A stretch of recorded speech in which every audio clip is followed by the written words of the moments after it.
Right, Liverpool's staggering 7-0 win over Manchester United isn't leaving the sports news agenda just yet. So let's find out what former Liverpool goalkeeper David James thought about it. He's joining us now. Good morning, David. Morning, David. How are you? Good morning, Laura. Good morning, Ali. Yeah, I'm very well, thanks. How are you? Great. We're in great form, David. That result, obviously, and that performance, it sent shockwaves throughout the country. I watched the game. I couldn't believe it, actually. I really enjoyed the first half. Didn't think there was an awful lot in the first half. But the second half, mate, Liverpool were brilliant. United were the complete opposite, and it was a going over. Absolutely, yeah. I would say I was privileged to be there, Ali. I was at the game, and like you, I mean, that first half was controlled without too much excitement from what I can remember. I think just trying to work out how the game went now, because it seems a little while ago. But as you say, Man United were starting to get on top, and then boom. It kind of just all changed in very quick succession, even in the second half, wasn't it? I mean, I think, 4 or 5 minutes in the second half, the second goal? 1-0 going into half-time and then really quick out in the second half, and then everything just started to tumble. I asked this question to Danny Murphy yesterday, and his answer very quickly was absolutely not, no way. Do you think that will affect anything in their Champions League comeback as they attempt to come back and make up some of this deficit from that 5-2 loss to Real Madrid?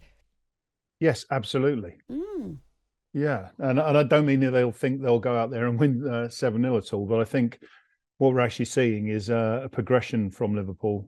You could argue from the Everton game, where fortunately, again, I was there to watch that one. So I think there was a little turn. They weren't good enough by the time they met Real Madrid in that first leg, I don't think. And Real Madrid, let's be right, were excellent. Absolutely excellent. But I think there's been a progression since then, and the 7-0 against United, I don't think was necessarily repeatable, in the sense that they had 8 shots on target, 7 of them went in, and some of them were tremendous finishes. So that sort of thing can't be repeated. But what you can do is have the confidence going in, saying, look, this is what we are capable of doing. I think had that been a draw or a scrappy 1-0, then I might not be arguing with so much or suggesting that with so much confidence. David, tell me, it was a strange one, because I don't know what you thought. I'm watching the game, and clearly Liverpool in every department, second half, excellent. But I think it might be to Danny yesterday, I mentioned to him, I don't know how much you would put the importance of it, but I thought the relationship with Konaté and Van Dijk again, actually, I thought it was magnificent. Both of them played really well. Roberts on the left-hand side, and the whole thing seemed to come from them. Whether it was a confidence throughout that they installed throughout the team, I thought the two of them in particular at the back. It's a strange thing to say when you score 7 goals, but I thought the two centre backs were terrific. Yes, I mean, every player I thought was spot on. I think the key for me is the midfield. I think the way that Fabinho and Henderson kind of held that midfield and allowed Elliott to sort of do all the running, a lot more of the running, should I say. He was kind excellent. of the solidity in that midfield allows the likes of Konaté and Van Dijk to have confidence to do less but better, if that makes sense. And then obviously the confidence going forward for the 3 guys to get 2 goals. I mean, that. Oh, I'm laughing. The front 3 get 2 goals, and then Bobby to come on for 5 minutes and score as well. Couldn't I mean, it was perfect. Couldn't make it up. But I have to say, the best save of the game wasn't given when Rashford tried to go around Ali, and Ali tipped it onto the post for a corner, and it wasn't given. And I felt for Ali then. It was a moment where he should have remonstrated with the referee to give the corner, but. You goalkeepers don't do that, mate. You goalkeepers don't do that. You should know that. Absolutely. David, can I ask, on the other side of that, when you've suffered a big defeat and that's going to knock your confidence, some people think it was just a blip, so they'll bounce back straight into it. Just explain the psychology of the way that you react to something like that. I think I was listening to Ten Hag talking after the game. There's 2 points to this. One is that he didn't, from what I heard, he might have said it in other interviews, but he didn't acknowledge Liverpool being good. It was all about Manchester United not doing the right things and errors. I think he's a fantastic manager, and I think that, again, when you look at the video or you play the game back and do the analysis on it, you could argue that with 8 shots on target, this isn't going to happen again, or very unlikely to happen again, and therefore. You wouldn't be, again, in your head, you'd have to look at Liverpool as being excellent rather than it being Manchester United not being good at all. the plan that Ten Hag and his Manchester United team have, whatever that is, will still keep going. And I wouldn't say it's a blip necessarily. I just put it down to one of those days, as Elvis might have said. David, tell me, the annual event that is Soccer Age back on again this year, you're going to be heavily involved. I mean, it is amazing.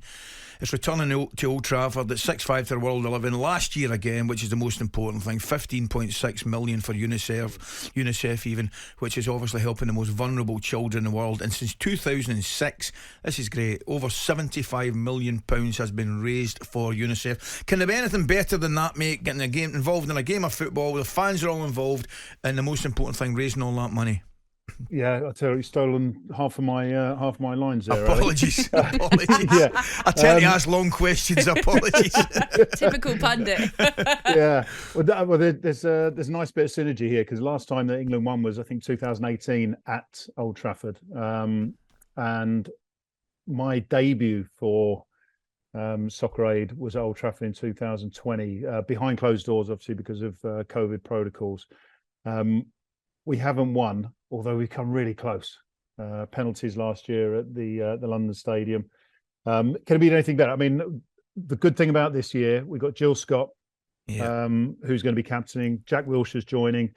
Bugsy Malone, Karen Carney, Gary Cahill, my old friend. I love him, by the way, but he's not allowed to know that, even though I tell him when I see him. Is Gary Neville, Jermaine Defoe. Hopefully he'll score 2 goals. Mo Farah. So I was going to say, wow, what a signing! He might get you a couple. I'm clutching on. We would need Mo Farah, but we have got Enialuka, so she's undoubtedly going to score. So it's fantastic, Ali. And for a family of 4, 2 adults, 2 kids, £60. Brilliant. I mean, to watch some of the world's greatest entertainers. Anyone who's watching at home, and I do advise you to tune into ITV or STV, when Lee Mack is running, it isn't a slow motion replay. And he's not in treacle.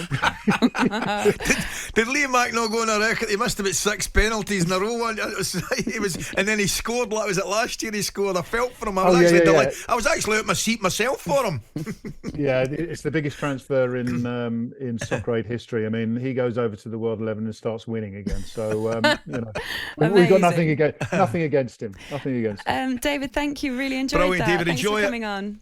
Thanks very much. Have a good day, guys. You too, all the best. Good luck as well in Soccer Aid. A wonderful, wonderful interview there. We're going to be talking more about Soccer Aid as we build up to it. It's this summer, and we're also next. You got the giggles. I'm laughing at Lee Mack because I remember one of my mates started playing and he ran funny, and my mate said for some reason reckoned he ran like an accountant. You know. Don't ask me why, but he just didn't run like a sportsman or a footballer. I think that's what David was implying about Lee Mack. Makes sense, though, doesn't it, when you say it? It does make sense.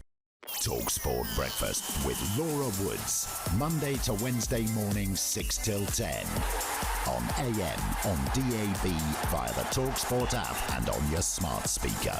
talkSPORT.